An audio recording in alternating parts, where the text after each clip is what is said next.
I need to learn it. I need to learn this. Oh, here we go.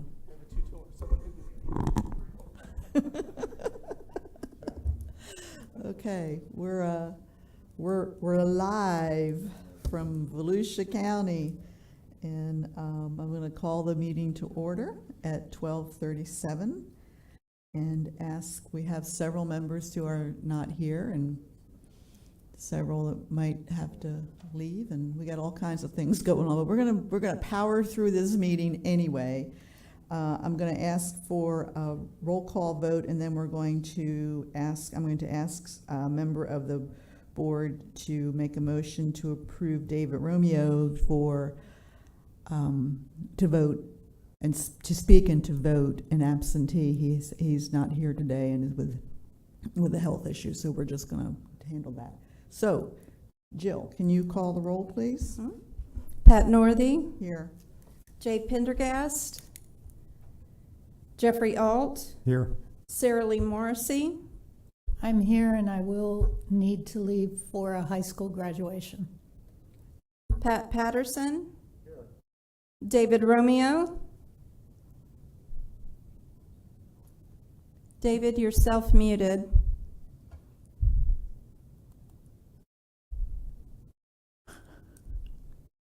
Okay, I'm here. Thank you. Thanks. Reggie Santilli.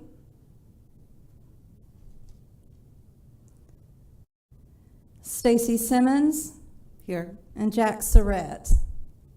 Okay, do we have, for purposes of voting, at this point, we have a quorum, correct? We do. Okay, and I need a motion to allow David Romeo to vote in absentee. Sarah Lee, will you make that motion? I'd like to make a motion that we allow David Romeo to vote virtually. Okay, do we have a second? I'll second. Thank you, Mr. Alt, seconded by Mr. Alt. All those in, is there any conversation on that? Seeing none, all those in favor of that? Aye. Any opposed? Okay, David, you're with us today. Good to have you on board. Thank you. Okay, so now we'll move to approval of the April 14th, 2022 minutes. Does anybody have had an opportunity to review? I've reviewed them. They're okay as far as I'm concerned. I'll make a motion to approve the April 14th. We can just file them unless there's Okay. if there's nobody that has any. Okay, we'll file the minutes for approval. They're filed as written. Okay, and then public participation. We have one public participation, and that is Mr. Keith Chester.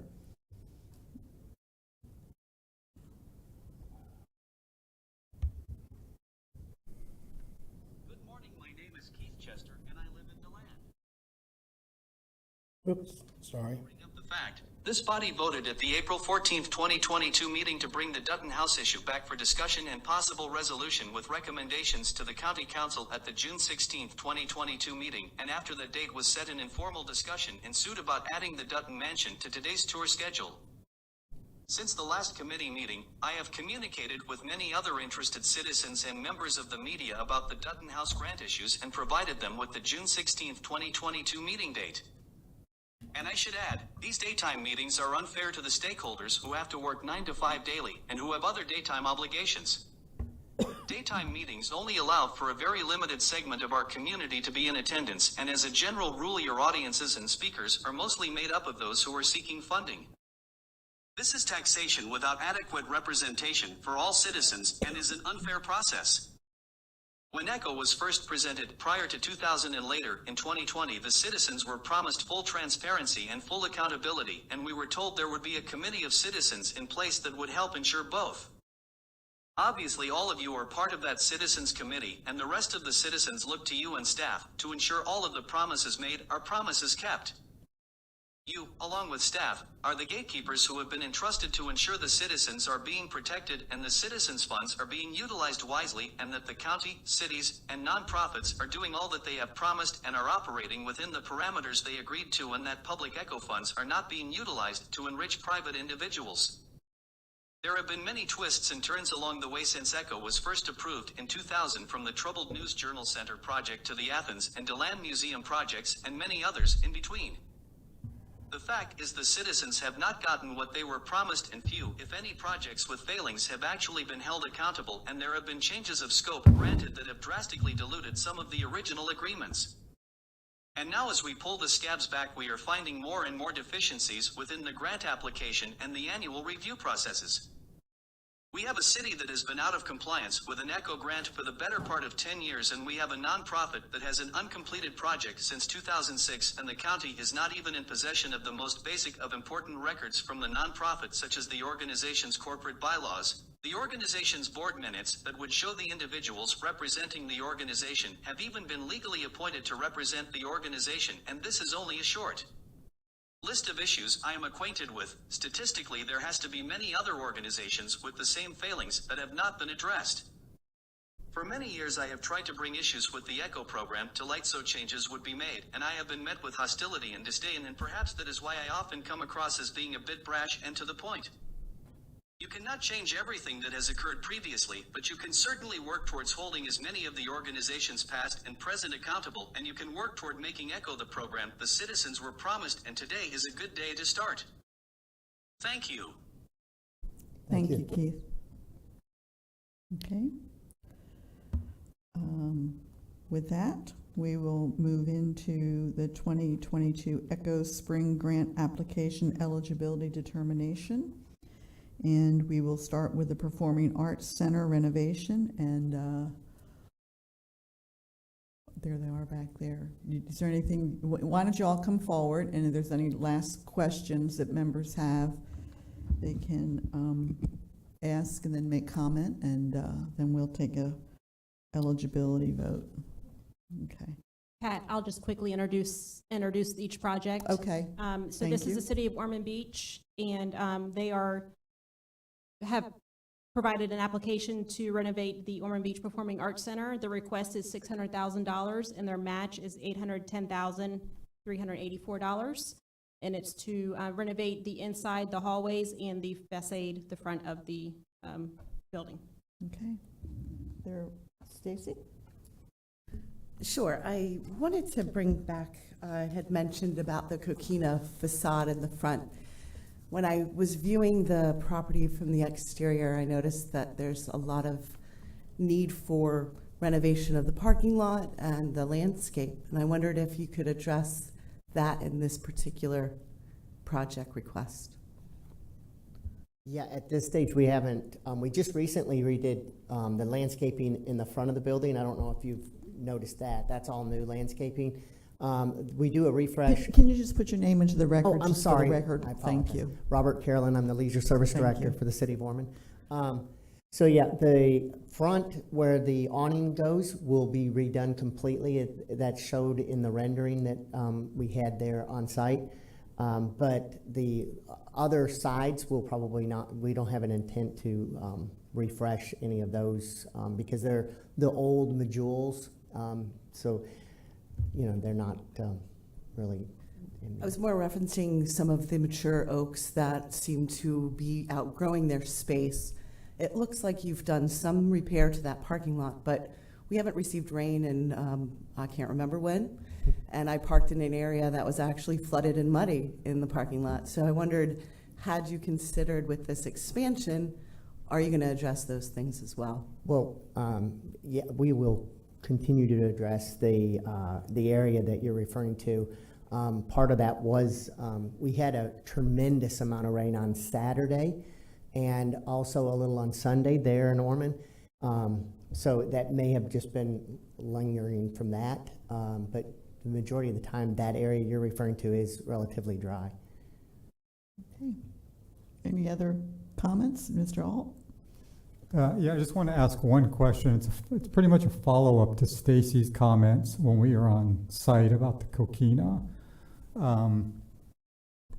At the June meeting, when we come back and we actually review it, I would like you just to be able to speak a little bit more about why none of that is being preserved, because there is an H in ECHO for historical. Mm-hmm. So we might not like that architecture, but it's been there for over 50 years.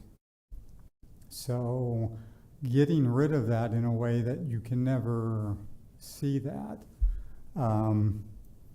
that would be my only issue with your grant. So in June, I would like you to be able to speak about that. Yes, sir, we can do that. Okay. Mr. Romeo, do you have anything you'd like to ask or add? I did go to a meeting in the senior center recently, and I reiterate what Stacy was saying about some of the moisture around the area. And also the rock, I did look at the rock when I parked in that parking lot to go to the senior center. Yeah, I didn't see the plans, and I apologize I wasn't there today, but if there's any way you could save it, or if you don't save it, if you could, reuse it in another location, that would be great. Just a thought. Thank you. Okay. And is there a motion to make this project eligible for consideration? I'll make a motion. I move that the Performing Arts Center renovation project as submitted by the City of Ormond Beach be considered eligible for ECHO funding. I second it. Okay. Seeing no other discussion, all those in favor? Aye. Aye. Any opposed? Aye. Oh, that's an aye? Okay, none opposed. Okay, you guys are deemed eligible. Good luck. Congratulations. Well, now we'll move to Magnolia Park renovation. And Ms. Hively? Yes. So we have the City of South Daytona with an application for the Magnolia Park renovation. They're requesting $243,750. The match is $250,000. They are proposing to renovate the playground in the park to make it more ADA accessible, including the picnic tables and the benches and the decking. Okay. Any questions from anybody? Any comment? Otherwise, I'll entertain a motion on eligibility. Madam Chair, Mr. Patterson? move approval to consideration of the City of South Daytona Magnolia Park renovation project. Thank you. Is there a second? Second. Second by Mr. Ault. Any discussion? Okay, we're not going to do roll call votes on these because I think this can be voice vote. Is that okay with legal that we're doing? Okay. All those in favor signify by saying aye. Aye. Aye. Any opposed? Okay, congratulations, and we look forward to seeing you again. Okay, so now we have the Mary DeWeese field expansion has been withdrawn. Do we need to take any action on that? No. No, okay. All right. That then brings us to Bill Keller Park improvements. Yes, so City of DeBerry's application is for the Bill Keller Park improvements, and that's for lighting at the basketball and the tennis courts and also a new dog park. Okay. Any comments or questions? I just got a Mr. Ault? comment. Same comment as the last time you submitted. Thank you for explaining what your previous grants were all about. You are still one of the only applicants that actually does that, and I hope we could sort of use that as an example for other grants, so we know Kind of a history? the history. Yeah. Okay. I have one comment. I think you got a lot of work to do in the dog park. Did I understand you said that was 70 feet by 70 feet? Yeah. That's not even the size of a lot in Deltona. Deltona lots are 80 by 125. Yeah, it is a smaller space. So when it comes down to design, those are the kind of things we're gonna have to hash out. You're really gonna have to think about that for Yeah. me. Okay. Absolutely. Any other comments or questions for the applicant? All right, I'll entertain a motion on eligibility.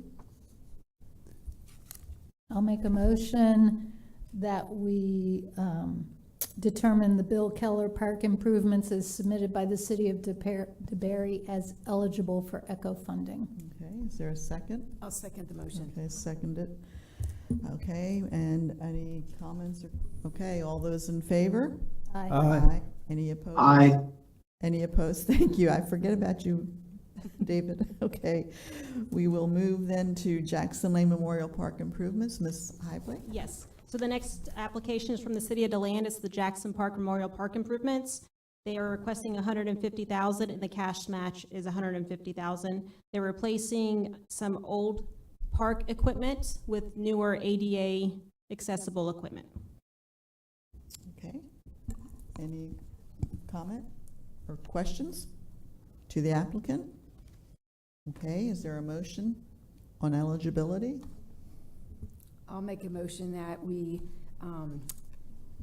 make the grant for the Jackson Lane Memorial Park improvements eligible for ECHO. Okay, is there a second to that? I second it. Seconded, okay. Seeing no additional questions or comments, all those in favor? Aye. Any opposed? Aye. Okay, you're eligible. Thank you. Moving on to the Alabama Greenway Extension. Yes, Kendra? another application from the city of DeLand for the Alabama Greenway extension. They are requesting $1.5 million. The total match is 1.5. Also, they are going to extend the Alabama Greenway trail, a 10-foot wide trail for 1.3 miles. Okay. I just want to make a comment because I want to follow up on something. With Jack, you had asked about the exceptional process, because this is an exceptional, but this does not require a supermajority at this point, right? No, ma'am. This Today is only, just eligibility. yes, eligibility. And the grant review panel on June 16th, Okay. that's when you vote on exceptional. Okay. During our break, I drove the whole length of the trail from Wayne Sanborn Center up to along Garfield. I drove the 92 section out to Keller where it ends, and clearly, Ms. Morrissey, when you talk about connectivity, that isn't really what this segment will do. It will connect all of DeLand's assets along 92, the YMCA, the Sperling Park, the business park, and the airport with downtown in a linear path. And with the school, I went by and checked out the school. So I think for that purpose and the fact that it is going to be a showcase trail size, that for me, that's what would make it exceptional, the connectivity and the size of it. I am concerned at University and Garfield, there is a house that's probably going to have to squeeze there. I don't know how you're going to get that one done. And then right north of that, there is some crepe myrtles and a big old oak that are in the right-of-way, and if you can save the oak somehow, please save the oak. I don't, crepe myrtles that's a different story, but that oak is a pretty oak. So that was my observations when I drove it. The county does have a program. There are standards for showcase trails, and this certainly fits that. And tying in Stetson University to all of that and downtown is going to be a really good asset, not just for DeLand, but for those who want to use it for actual work, getting to work. I know we don't do a lot of that over here on our trails, but over on the West Coast, that's a lot of what the trails are. And we're hearing more and more about people who want to use those trails for, for getting to work and for nature-based and tourism development. So I just wanted to explain, because we had talked about the county doing a trails program, a plan, and not all of those segments in there will be qualified for exceptional. This is why I think this one is exceptional. So, Right, I hear you, and I'm a supporter of the Trails program. I know you are. My question was really relative to where we go from here. Yeah. And the next time around, someone has one and they're asking it for it to be exceptional, and then how does that relate to full county Right. position? And I think you really answered the question nicely on site, which was really the connectivity and the significance Yeah. of this particular trail itself makes it different, and so I think it's a terrific project, and I'm only worried about the exceptional position as we go forward. And I understand that, Jack, and I'm thinking that the Tim Bailey has just about completed the plan, because I got a draft copy of it to take a look at it as a member of the Alliance. It might be, since we fund $1.5 million a year out of ECHO, that at one of our meetings we have him come back. Right.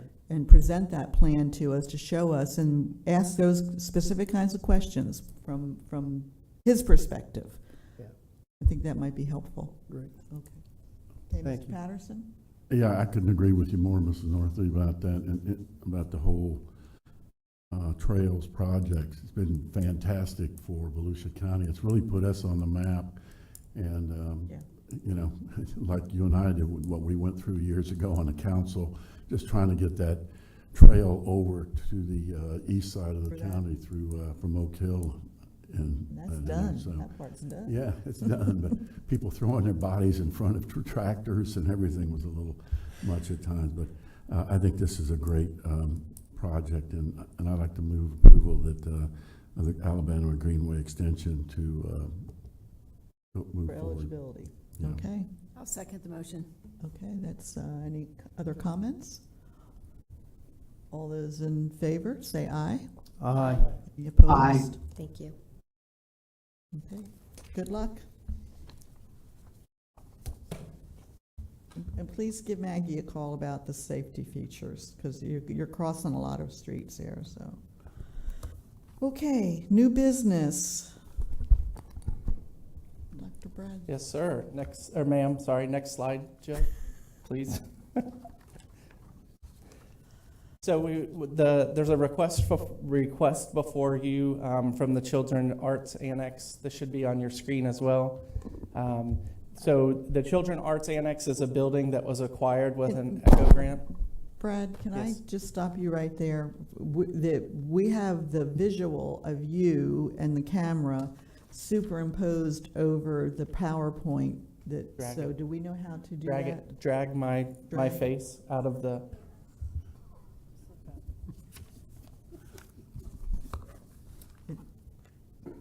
The request is in your packets. No. No, they're looking for We're the looking at PowerPoint. The PowerPoint, with it, that's on the screen. Hit the X. There we Thank go. you. There we go. Okay, There there we you go. go. Thank you. We like your mug, but this is better. Technically, thank you.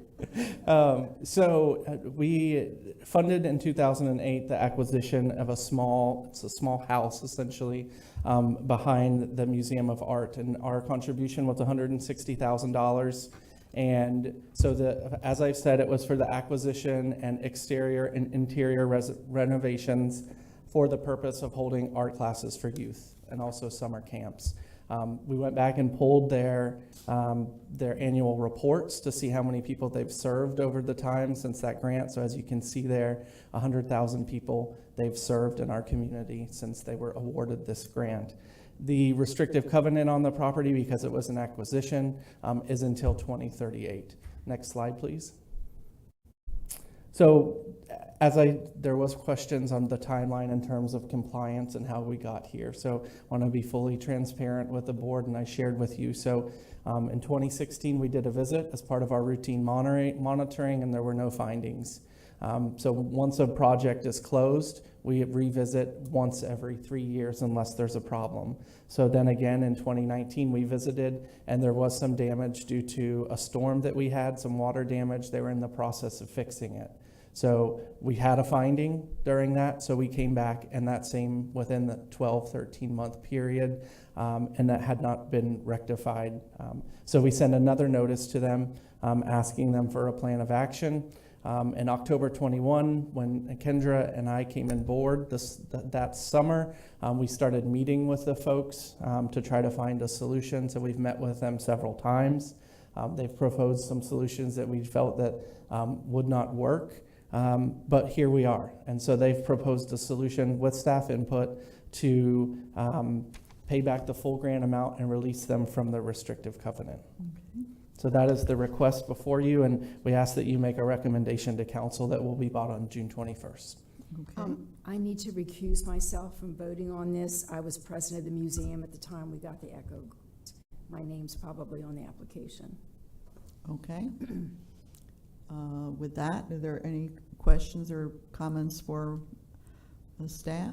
And there's no public participation on this, so I'll entertain a motion to make a recommendation to accept the full grant amount of $160,460 and to release them from the restricted covenant that will go to the council. It'll be our recommendation and for the council to take action. Is there anybody who wants to make that motion? Well, that motion was very long, so, but I agree, we should make the motion that we receive the full grant amount for this project, and we recommend that to the county council. Okay, and is there a Can second that. Second that, okay, and is there other comments or questions?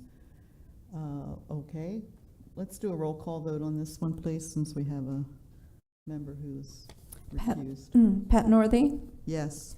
Jay Pendergast, Yes. Jeffrey Alt, Yes. Sarah Lee Morrissey, she's had to leave, Pat Patterson, Yes. David Romeo, Yes. Reggie Santilli has recused herself, Stacy Simmons, Yes.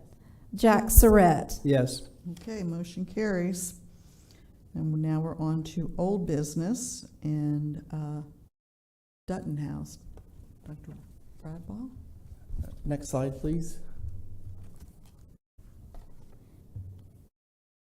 All right, so just to give you a same kind of snapshot history in terms of the Dutton House, many of you are familiar. In 2006, we approved a grant and provided $234,800. It was approved with public access pledged in a future phase, so it was not part of this phase project. And of course, the scope was to restore and stabilize the exterior or the shell of the building. That scope was accomplished, as Ms. Robertson mentioned. In 2010, they had an audit before this grant was closed, and this grant was actually managed through the city of DeLand for the Dutton House. So it was accomplished and closed in 2018.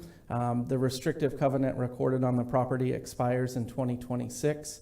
This was in the iteration of the program based on the type of project was the term of the restrictive covenant. So this one's a little shorter, even though it's very similar in year to the art annex that was just before you. They did receive other state grants, but we do not monitor those as part of the ECHO program. We do have an agreement for one of the state grants that let us know that the restrictive covenant was for 10 years, so it's been fulfilled in terms of their state grant obligations. Next slide, please. In terms of the timeline, so in 2010, of course, the committee was asking for updates because they haven't seen progress on the Dutton House, and I'm not going to read these to you because I have another slide of dates as well. But throughout the process, they've been asked to come before the committee to give updates. Several committee members have, and the judgment at the time was that they were making a good faith effort. And so in terms of, and the committee was satisfied with their good faith effort to still continue to try to provide public access. Next slide, please. So when I came in, many of you had talked to me about the Dutton House. And so we started meeting with those folks in 2021 and through 2022. And I want to be very transparent with you that the solution that they proposed last time was a staff negotiated solution, and I didn't get up and say that. And we thought it was a good solution. So I wanted to say that publicly, but the solution was not feasible. So at this point, we're coming back to you with another solution that was provided by the Dutton House last night. And their solution is to reimburse the county the full amount, $234,800, and be released from the restrictive covenant. Next slide. So one of the things that we did want to address, and I had asked legal about this, is did the county have a list, and many of you got these questions as well, did the county have a list of board of directors when the grant was awarded? Yes, we did. Of course we did, and it was part of the packet. It was I want to be very transparent that the rules adopted by council do not require grant recipients to share subsequent changes in its board, but that information is mandated to be filed by by the corporation with the Florida Division of Corporations. So one of the things that we do is we look to make sure that the signature for the agent on SunBiz is also the person signing the documents. So they're the authorized representative. Next slide, please. So there was questions about can remaining board members appoint other board members? And this is from legal again, Mr. Dyer over there. While the state law requires corporate board to have 3 members, when vacancies occur, the remaining members are authorized by state law to appoint replacements. And then the corporation, so the Dutton House's annual report to the state shows that it did dip to 2 members in 2021. However, a corporation is not dissolved because it has vacancies, causing the number of directors to dip below the mandated 3 under state law. Nor do the council's rules invalidate a grant if those vacancies are created. According to state records, the Dutton House reported increasing its board members to 3 in April 2022. And so corporate compliance issues are handled by the state. So I wanted to be very transparent about our dealings with the board and their representative. Next slide. There you are. Okay, we do have one member of the public who would like to speak on the Dutton House. And before I start, I'll remind you that you, at your last meeting, said that you would discuss this in June. That's what you voted on, and it's being discussed today, and that does not go along with what you as a board voted. Jill, can we start the clock, please? Thank you.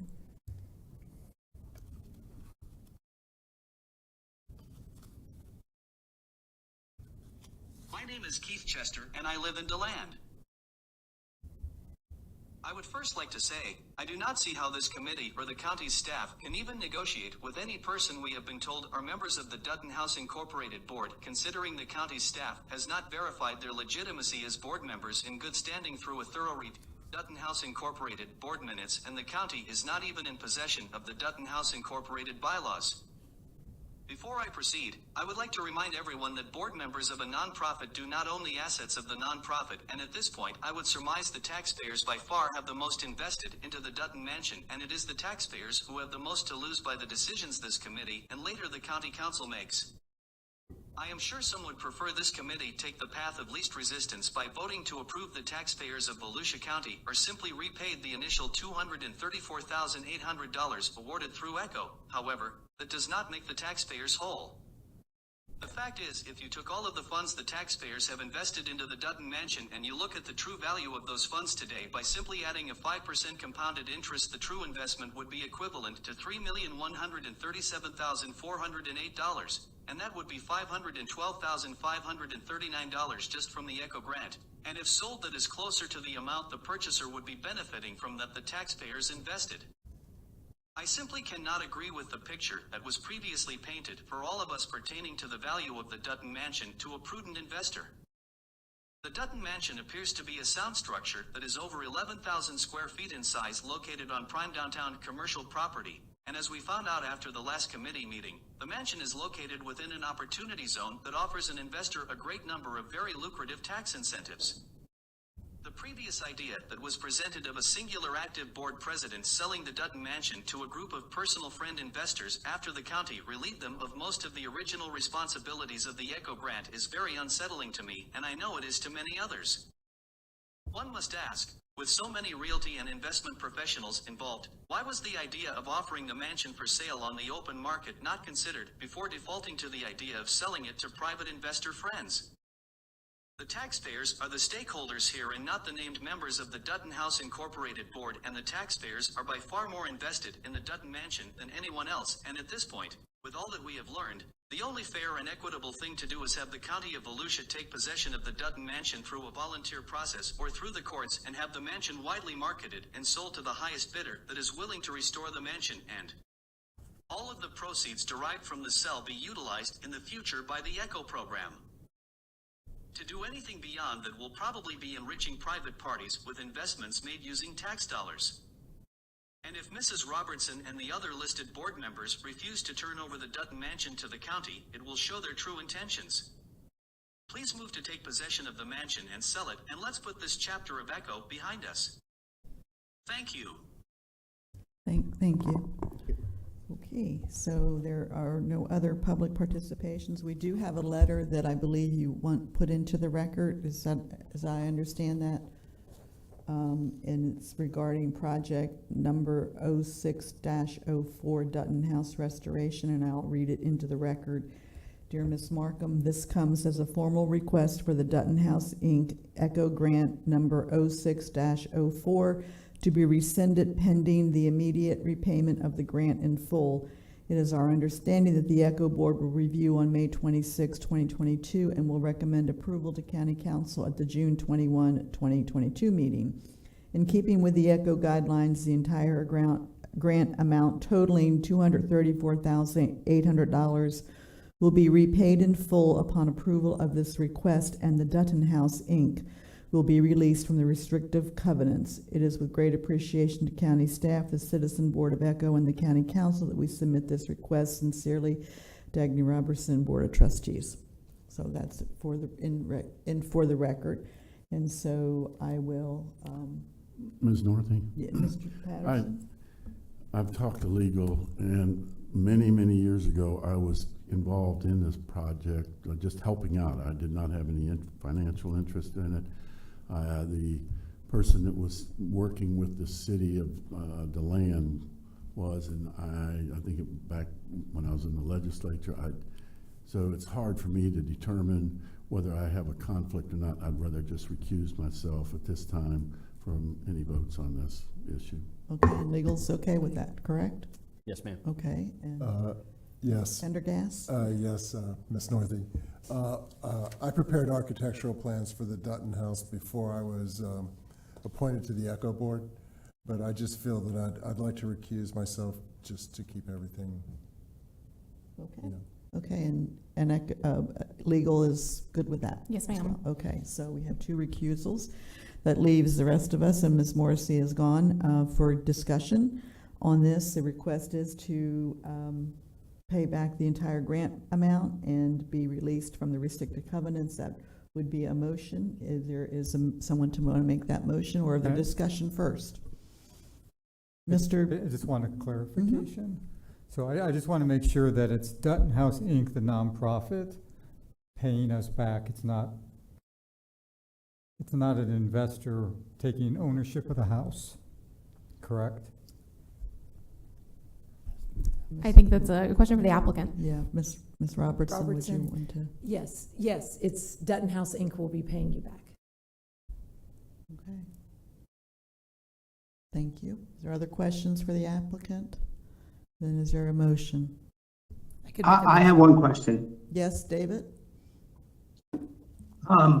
Being paid back by the Dutton House, and this even applies to the Children's Art Annex, is that legal? This is more of a legal question. Do we put a lien on that, or how do we go ahead and do all that? The recipients of the ECHO grant take the property and they subject to covenant restrictions on the property. So in essence, it's a type of lien that we could enforce. If they fail to comply, we could sue to be reimbursed for the grant amount. In this case, the applicant is voluntarily proposing to pay that back, which would be the remedy the county could pursue if the grantee was non-compliant. So upon payment of that, the council could then just release the restrictions on the property. Does that answer your Thank question? You. Okay.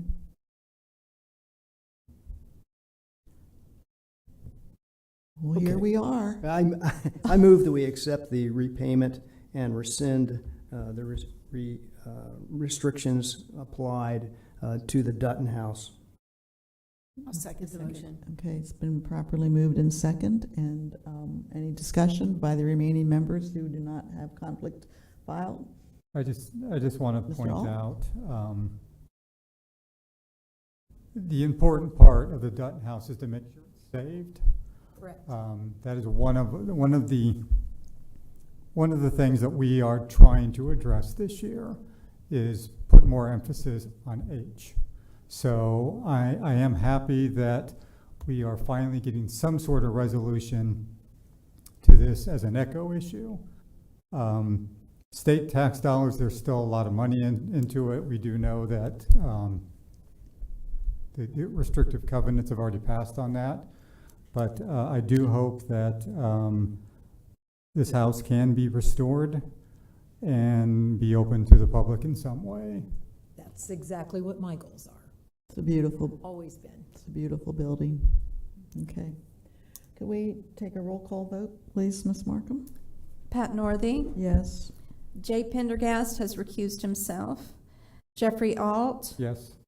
Sarah Lee Morrissey is out. Pat Patterson has recused himself. David Romeo. Yes. Reggie Santilli. Yes. Stacy Simmons. Yes. Jack Surratt. Yes. Okay, motion carries. Thank you. Ms. Northey, I can. My statement from earlier, do you want me to submit that for record? Yes, I'm sorry. That's okay. Yes, please submit that. The statement that you made when we did the eligibility tour. Correct, at Okay. the house, correct. Thank you. I'm sorry. You did ask me to get that done.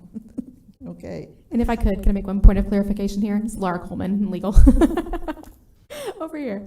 Just with both of these past two votes, with both of the votes to rescind, but just point of clarification, that would be a recommendation to council, who Right. of course gets Yes. the final say in this, but for the record. And by the way, I do want to acknowledge that we have Chair Brower is out here, as well as Member Gertman, who represents that district. So thank you both for your interest and for coming. Okay, so that concludes old business, and now we'll go to advisory committee comments. We'll start down there with Jack. Do you have anything you want to say? Not really. I tell you, that Dutton House was impressive. I'd never seen it, even Beautiful. from the outside. Yeah. So it was the first time I'd ever been there, and Yeah. I really applaud you, Danny, for making all the efforts and keeping that thing alive. And as Mr. Rolt said, that's to me, that's a piece of history that ought to be preserved at any cost. And I appreciate the fact that the money came back and it kind of cleans the slate at dealing with this. And perhaps you'll be back in front of us asking for another grant. And if that's the case, I'd be very interested in it. I assure you that will not be happening. There. Well, if it was okay if it was. So thank you. Okay. I just want to echo Jack. Thank you, Danny, for protecting that building all these years, and hopefully it's going to be renovated and it's going to be a star in the town of DeLand. It's a beautiful building. Anything else, Mr. Holt? Okay. Anything you want to say, Mr. Pendergast? Well, yes. It has nothing to do with the Dutton House or Okay. any No, of the we're in comments. work we've so- done today. But as other members of the board have pointed out, the importance of trying to preserve our history and our historic structures.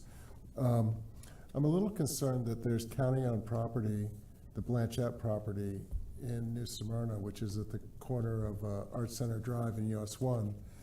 And it's really demolition by neglect. I mean, it's really falling into disrepair. It may be past restoring at this point or repairing. And I would just like an update to know what's going to happen with that property. Okay.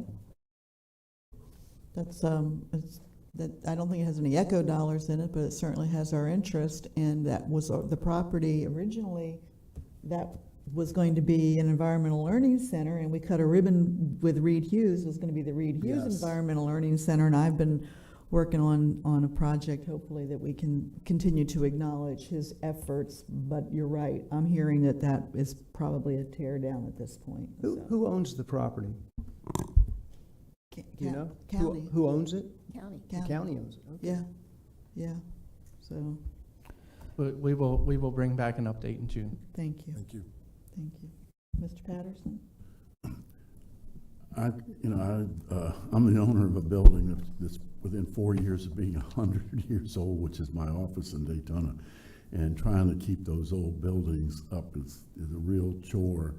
And this year I put a lot of money into that building, and so I know what it's like to get involved. But I love that building. It's small, and I had a client of mine come in years ago to tell me that he had been in that building in 1928, and he was pretty close to 100 himself. He had changed his name because at the time that property was sold in the state of Florida, indigenous people were not allowed to own property in Florida, and so they changed their name to more Americanize it. And this client of mine was in the house, and he was related to Jim Thorpe, the Olympic athlete.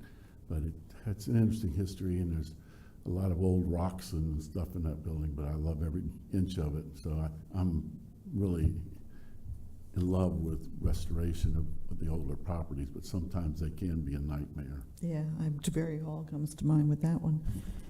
Berry Hall looks fantastic. It does, but boy, I remember when it didn't. I recently had some friends come over from England, and the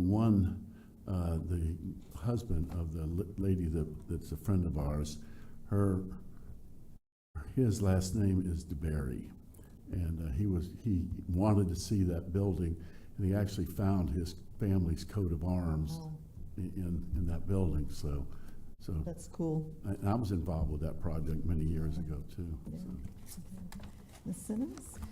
Sure. Just some comments. Maybe we could consider having a meeting this summer to address some of the past grants that may have not met their obligations. I appreciate staff having that timeline for us on the two today, and I'm most interested in grant 0418, Creative Arts Cafe. And I'd like to see if we could get together, and if there's other grants that we know of that may not have met their obligations, I'd like to get a review if possible. Thank you. Brad, you want to speak to that? Sure. Thank you for the comment, Ms. Simmons. And so just to explain, as I mentioned earlier, every 3 years we visit closed grants. That didn't start until 2016. So we started doing the monitoring after they were closed in 2016. So we go every 3 years. So we have about 220 projects at the time when I came in, so about 70 projects a year we visit.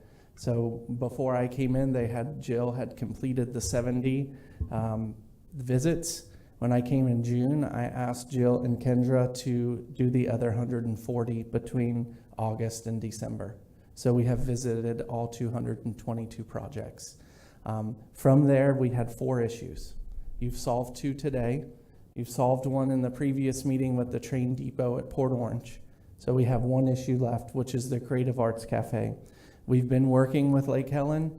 They have an agreement with a new nonprofit to start operating that facility again, but we have some questions in terms of hours of operation. So at the staff level, we are reviewing their proposal for their draft scope. It will be actually, what they're proposing is change it back to the original scope of the project. But we need some more information from them. So I'm not sure if it depends on how timely the city is in their response, if we'll be able to bring that back to you in June, or if it will come later in the year. But and that's a city grant, correct? The city is the one who was the application. That is correct. It is the city of Lake Helen. Okay, and they're working with a newly formed not-for-profit, correct? That is correct. They're contracting with, or have an agreement with them, which we allow through management agreements. And how much was, do you know off the top of your head how much that grant was? I don't remember it. I remember the grant. It wasn't a lot of money, I don't think. I do not off the top of my All right, head. I think it was okay. around 200,000. Okay, 156. Okay, it's more than I thought it was. Okay, So those were our issues, and we continue to monitor. If we hear from individuals that there are issues, and that's how kind of monitoring was done before 2016. If staff saw an issue or if the citizens saw an issue, we went out and did, a compliance and monitoring to ensure they were in compliance. But now we have a program, thanks to the changes that you all adopted, where we're on a rotation and visiting. Now we're up to 232 with these 237 projects. So 4 out of 237 now. that's pretty good. That's pretty good. I believe so. Yeah, pretty good. Taxpayers should be real happy about that, and we're making amends on those that there was problems on, so. Okay, and congratulations to the staff, because I know that was yeoman's work to have to do all of that in a short period of time, but we're grateful for all that you all do to keep us here and keep this information flowing properly in a transparent way, because if anything, we have been incredibly transparent on this board, in my opinion, so. David, do you have anything that you want to say? No, I'm good, but also just to go back and say staff, they've done an outstanding job looking through them all, and we're down to this one, and we'll go from there. But thank you for all the hard work you've done. Okay, and I just have one comment, and it's not for this grant cycle, but maybe for the following cycles. We're getting requests for playgrounds. I mean, I think we had, what, three today? Three, I think it's three. But I would like to see us maybe look at some standards on playgrounds as far as they must be handicapped accessible, not just partially handicapped accessible, because there are accessibility playgrounds all over this county, and we ought to be funding, using taxpayer dollars. If we're going to fund those, then they should be available for every disability that we can cover, so. Yes, ma'am, and we can certainly revisit that. One of the things that we do at the staff level when we review in terms of playgrounds is we're not the replacement program for the municipality. So there needs to be some expansion of use when we're doing replacement. How is this going to let more people access the project in this next iteration? So that's when you hear them talking, they're talking about providing accessibility, but your point is taken. Okay. Thank you. All right, thank you. Any other comments? Does the staff have comment? Yes, so our next meeting is June 16th. That's our grant review panel meeting where we will score the applicants and then make a recommendation to council. The July 14th meeting is going to be our environmental workshop. We have sent out a call for presentations, and I will be reaching out to, there's about 30 environmental groups we're going to be sending that to also. I will send out the call to the committee, so you're aware of the information we've sent out. And the June date again? June 16th. June 16th. Yes, I'll be, And where is it going to be, this side of the county or over on the east side? It'll be here in the chambers. Okay. Yes, ma'am. All right. Yes. And then additionally, I attended the Historic Preservation Board meeting on Tuesday afternoon, inviting them to do a workshop with the ECHO committee as you guys requested. They were very excited about it. They agreed to it. So we are looking for an October 13th meeting for that. So Great. more to come on that. Just want to get it all planned and get it on their calendar also. Great, okay. Ms. Simmons? Can I just make a comment too, while you're talking about contacting groups that will come in for the historical, if you would, a reminder to reach out to the Daughters of American Revolution. Yeah. There's several chapters within our county that also have a best interest in historical preservation. Sure. Yes, I have them on the list when you gave me their information. But if you do have any other organizations, historical or environmental, please send them to me, and I'll make sure we get them the information. Okay, okay. With that, we will be adjourned. There's no other business to come before us, so thank you. Thank you.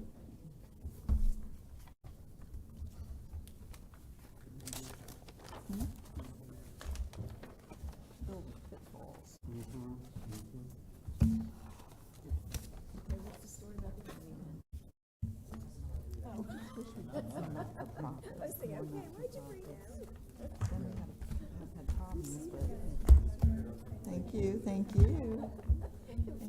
I wish we get more things besides See you tomorrow. I'll send you the address. I know.